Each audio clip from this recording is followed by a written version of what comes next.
Now I'm going to show you how to enable or how to turn on battery protection settings on the Redmi Note 15 Pro.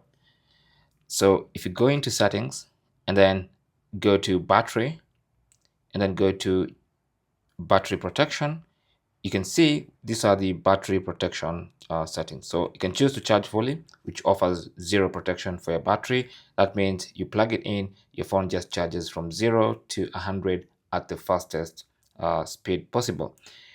With battery protection, that means that will stop charging at 80% to try and protect your battery by not reaching a full charge cycle.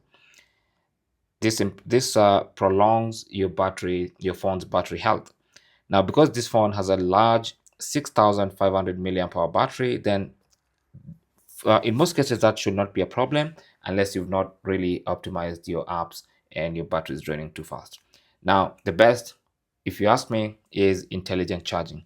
Now, this one learns your patterns and it's going to charge your phone to 80% until when it thinks you're about to take it out of the charger, and then it's going to attempt to charge it to 100% based on your patterns. So for me, this is the best option if you really want to protect your battery. Thanks for watching and good luck.